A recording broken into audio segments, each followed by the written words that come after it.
Thursday, October 7th at approximately 7:10 p.m., New York State Board of Regents Vice Chancellor Emerita Adelaide Sanford, who turns 95 years old next month, was shouted down and prevented from speaking by a gang of individuals who invaded a Zoom forum entitled, "Should Black People Vote for Either Presidential Candidate in 2020?" As Regent Sanford began to weave a story about sacrifices made to secure the right to vote by ancestors, including her grandmother, a formerly enslaved woman, suddenly one voice, then two voices, then several or more began to call her words such as nigger, cunt, and stupid while blasting music and obliterating the screen with Nazi imagery, homosexual pornography, a picture mocking George Floyd, and violent images such as people being burned alive. They also wrote on the screen over 400 times the words "niggers should die." As the host would mute one invader, another would begin the chanting of the epithets. Eventually, there was what Dr. Sanford accurately described as a cacophony of sounds with the word nigger predominating. Audience members and panelists were horrified that the meeting was disrupted, but even more horrified that this was mainly directed at a distinguished and venerated elder who, in the words of one of the panelists, Betty Dobson, quote, has more than paid her dues, unquote. Dr. Sanford, although known for her work as a New York State Regent, is perhaps even better known as an activist who, as an elder, was arrested and strip-searched as she protested police violence at a demonstration in the 1980s called the Day of Outrage. She is even better still known as an educator and the former principal of Crispus Attucks Elementary School, PS 21. There she led the school that was the lowest performing in the district and transformed it into the highest performing urban school in the state as measured on standardized tests. The question many would ask is, why would anyone disrespect such an esteemed elder in this way?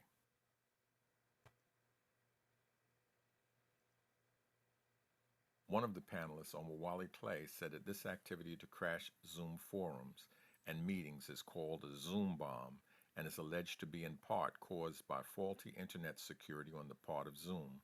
Others said that this is a random activity of hackers that has occurred even to public school children as they try to learn their lessons remotely. Dr. Sanford and many of the participants in this forum, however, believe that this Zoom bomb was not a random activity aimed at no one in particular. Dr. Sanford said that the invasion of this specific meeting was related to how important the topic was to the invaders. She said, quote, "The vulgarity was just the weapon they used. The objective was to stop the spread of the information we were sharing, to block our free speech, and in short, to bring about voter suppression." The consensus of the panelists was that the perverted, violent imagery shown in this cyber attack is a harbinger of what fascist thugs will attempt to do in real life should they attain state power through the reselection of Donald Trump. CMOTAP co-chair Betty Dobson noted that the forum was redone the next day without an audience and without disruption and will be posted on social media. The forum was co-sponsored by CMOTAP and the Black Solidarity Day Organizing Committee and featured Professor Leonard Jeffries, journalist Gloria Dulan-Wilson, CMOTAP co-chairs Betty Dobson and James McIntosh, UNIA leader Raymond Dugue, and December 12th activist Omowale Clay. A video file of the disrupted forum is being forwarded to the governors of New York and New Jersey and other officials and agencies thought to have a responsibility to prevent voter suppression and to protect the rights of citizens to free speech and the right to vote. CMOTAP has posted a $1,000 reward to anyone who can bring these hackers to justice. Dr. Sanford's words, "without disruption," can be heard on this video.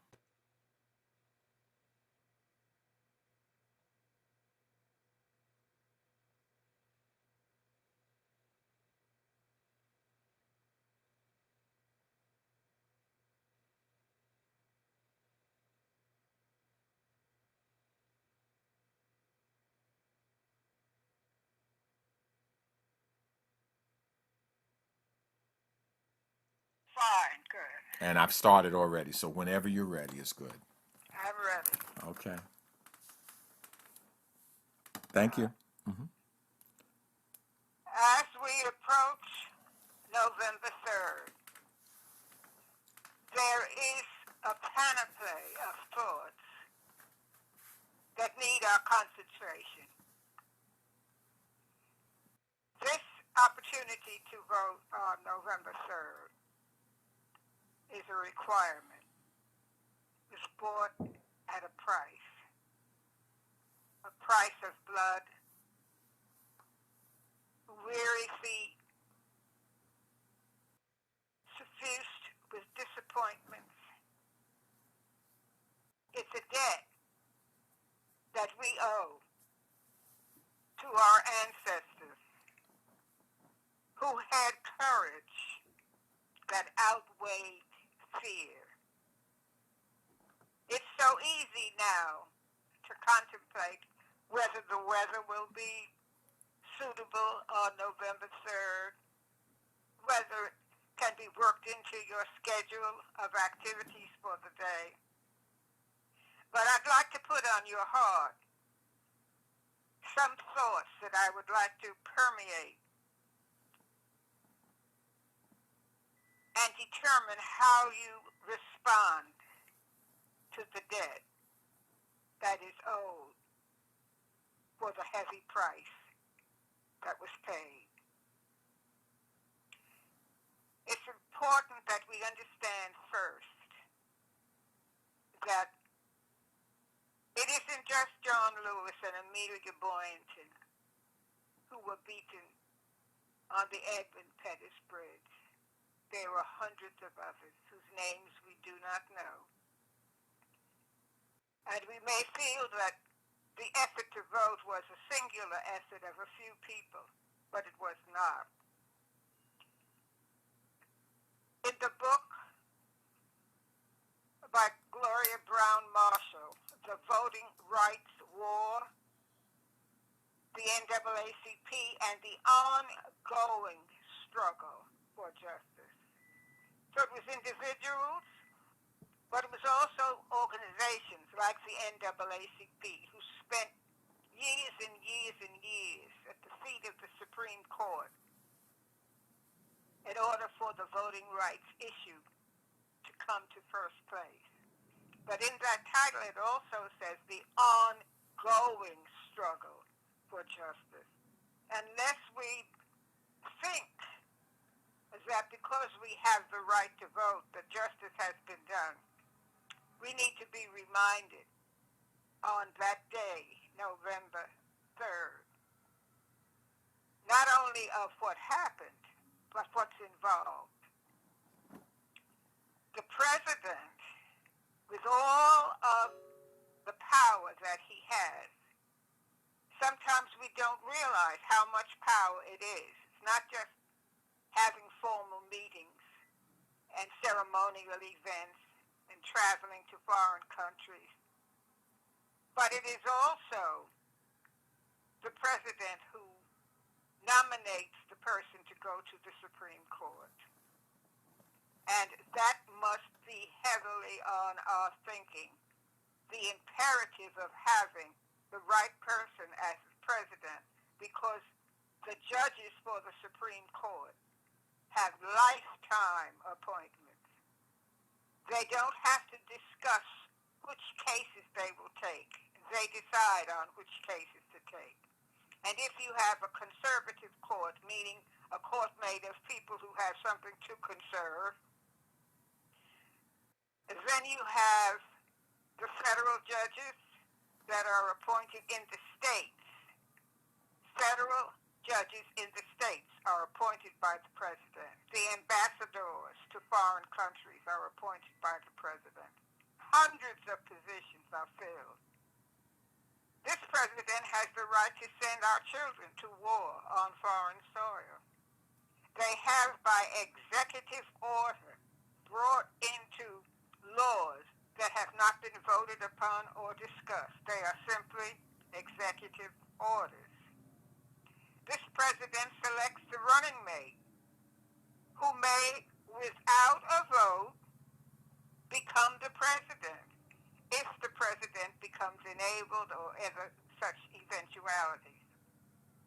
So we need to think about the power that we are putting in the hands of the person who becomes president. So we need to think about it that day and not be casual about it and say, well, what difference does it make? Things will remain the same. Not necessarily. It can change the American scene tremendously. It can reverse the gains that have been made. So regardless to what the weather is like on that day, regardless to the inconvenience, you have to understand that what you're doing has been bought at a bloody, bloody price. I think that on that day of Election Day, we should have a celebration for those who are voting for the first time. That means primarily young people, so that they know the history, because in many instances they do not know the history, and they don't necessarily know the extensive powers of the president or the role that they play in selecting all of the decisions that this person makes who becomes president. And remember that today, while we are bleeding because of the abuse of our children, remember that no one was ever punished for what happened on the Edmund Pettus Bridge. And I don't just mean those soldiers who were doing their job, those officers that were doing their jobs, but the spew that came out of their mouths, as I said, let the vultures get them. They wouldn't call an ambulance or do anything to relieve the pain, even though they had successfully suppressed the march. So it wasn't just a question of us saying, well, they may not have wanted to do it, but it was their job. But their attitude, their posture, the words that came out of their mouth clearly indicated how they felt in their hearts.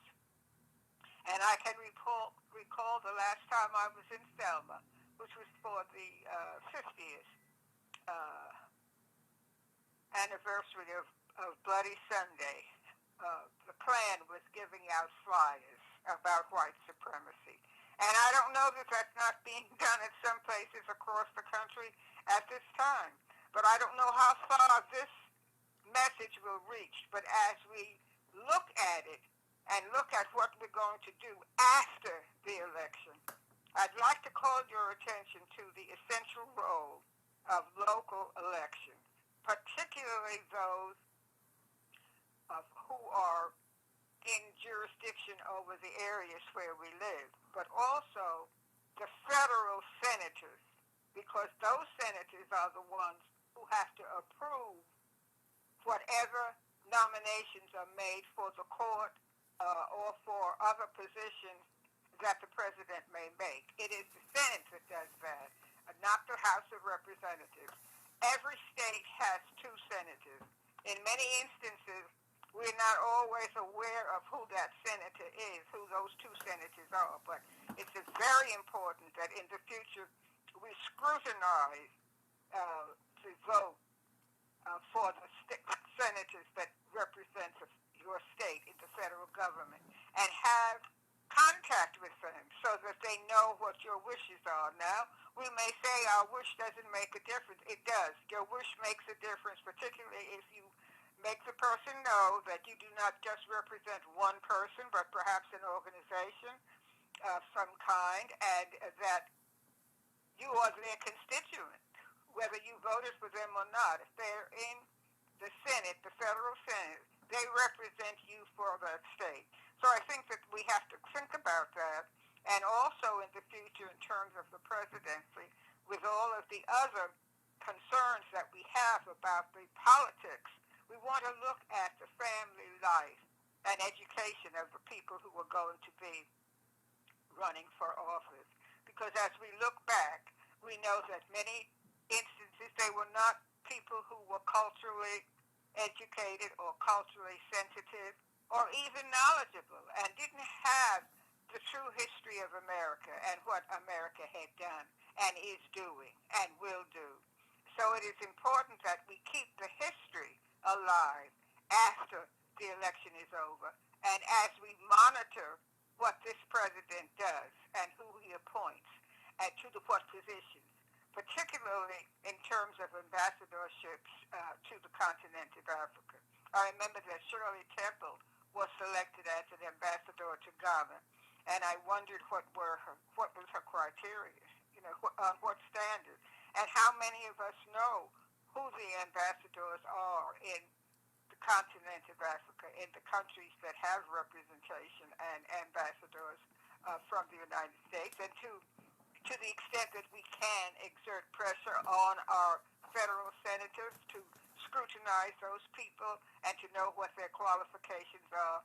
We need to keep in mind some people that we would like to see in the position and some that we would like not to see in the position.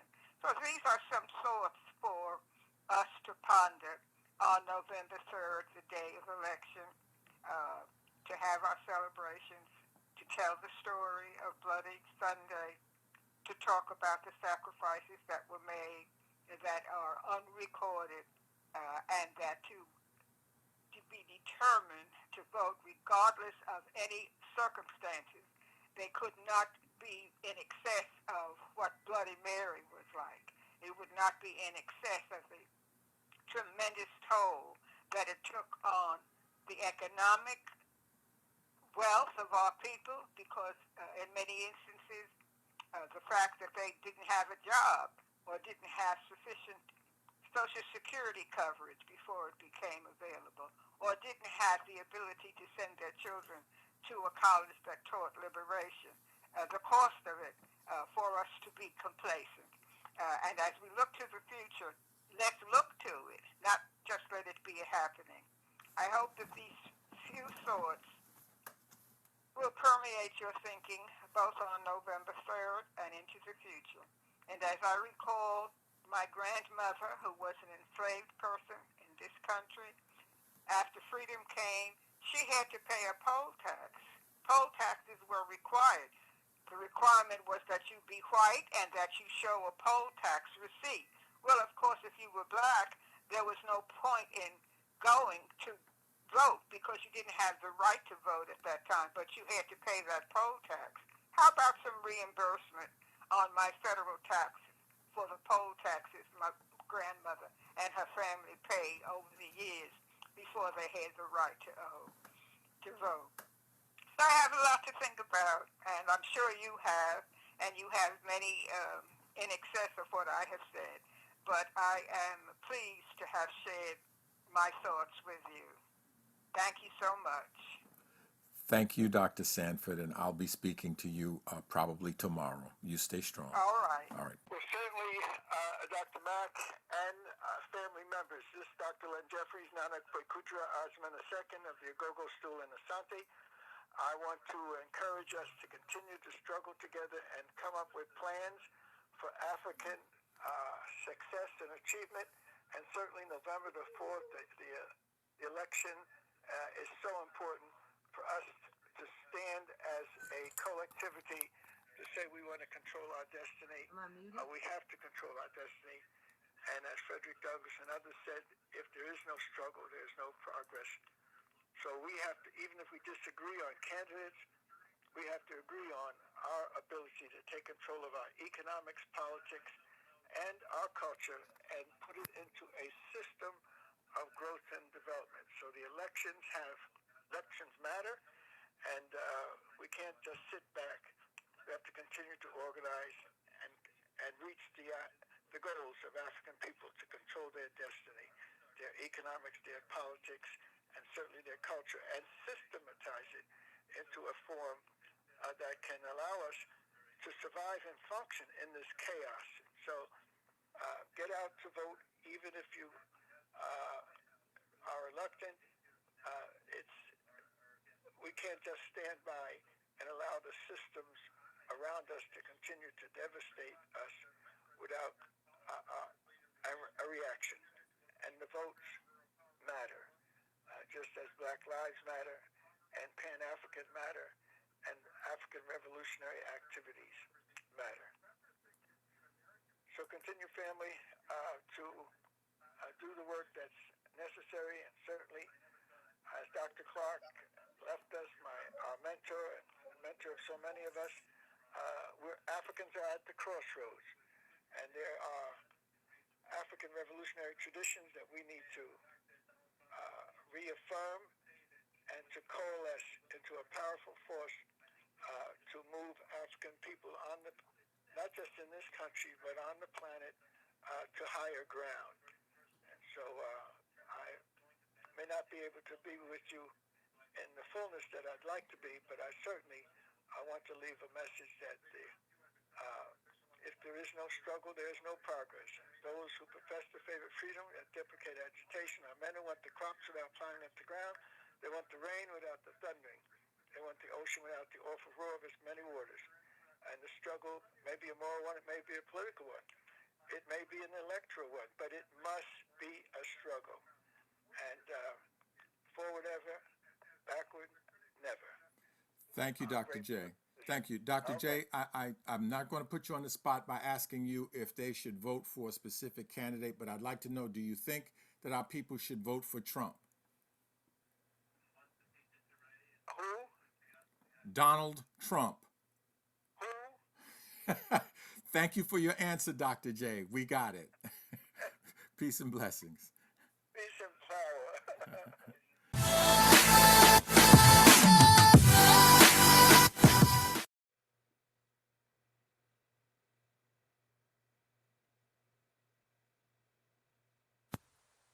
Mr. Chairman, and to the Credentials Committee, my name is Mrs. Fannie Lou Hamer, and I live at 626 East Lafayette Street, Roosevelt, Mississippi, Sunflower County, the home of Senator James O. Eastman and Senator Stinney. It was the 31st of August in 1962 that 18 of us traveled 26 miles to the county courthouse in Indianola to try to register to become first-class citizens. We was met in Indianola by policemen, highway patrolmen, and they only allowed 2 of us in to take the literacy test at the time. After we had taken this test and started back to Roosevelt, we was held up by the city police and the state highway patrolmen and carried back to Indianola, where the bus driver was charged that day with driving a bus the wrong color. After we paid the fine in 1962, that 18 of us traveled 26 miles to the county courthouse in Indianola to try to register to become first-class citizens. We was met in Indianola by policemen, highway patrolmen, and they only allowed 2 of us in to take the literacy test at the time. After we had taken this test and started back to Roosevelt, we was held up by the city police and the state highway patrolmen and carried back to Indianola, where the bus driver was charged that day with driving a bus the wrong color. After we paid the fine among us, we continued on to Roosevelt, and Reverend Jeff Sonny carried me 4 miles in the rural area where I had worked as a timekeeper and sharecropper for 18 years. I was met there by my children that told me the plantation owner was angry because I had gone down, tried to register. After they told me, my husband came and said the plantation owner was raising Cain because I had tried to register. And before he quit talking, the plantation owner came and said, Fannie Lou, do you know, did Pap tell you what I said? And I said, yes, sir. He said, well, I mean that if you don't go down and withdraw your registration, you will have to leave. Said, then if you go down and withdraw, that you still might have to go because we are not ready for that in Mississippi.